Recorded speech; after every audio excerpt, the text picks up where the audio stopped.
Salut les petits gnous, c'est Garga. Alors ouais, là on va petite flash info sur tac Bloomberg. Alors Bloomberg, hop, traduction, hop, traduire. Ouais. Alors Poutine promet un approvisionnement en gaz de 3 ans à la Serbie, alliée des Balkans. La Serbie signera un nouveau contrat avec Gazprom après les pourparlers du week-end. Le prix du mètre cube de gaz n'a pas encore été déterminé.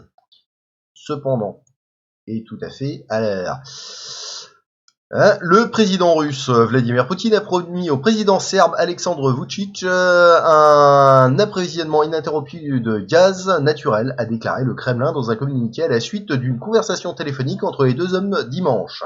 La Serbie signera un contrat de 3 ans avec Gazprom, a déclaré Vučić aux journalistes en Serbie. La Serbie, qui n'a pas adhéré aux sanctions internationales contre la Russie, prolonge son contrat avec le géant gazier et maintenant un équilibre entre la recherche de l'adhésion à l'Union européenne tout en gardant des liens étroits avec le Kremlin.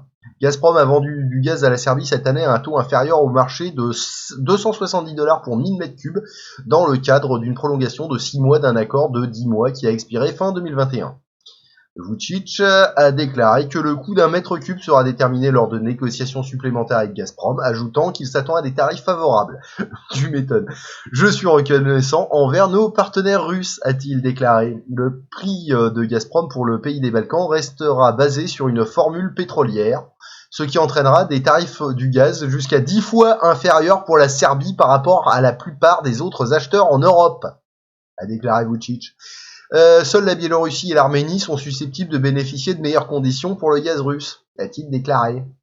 Entièrement dépendante de la Russie pour le gaz, la Serbie a cherché à diversifier ses sources d'énergie, mais la nation enclavée de 7 millions d'habitants dit qu'elle n'est peut-être pas capable d'importer du gaz d'autres fournisseurs avant fin 2023. Puis je sais pas si elle a vraiment intérêt.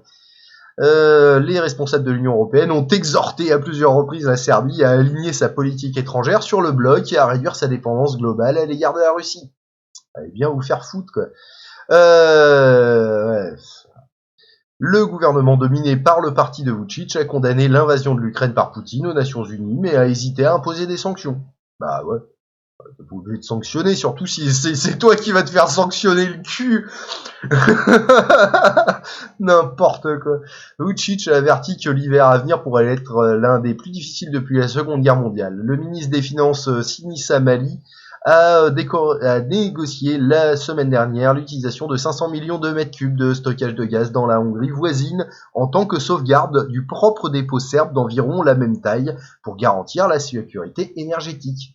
Et ouais, ils pensent à leurs administrés, hein. Bon, allez voilà, c'était tout. Allez, bisous les petits gnous.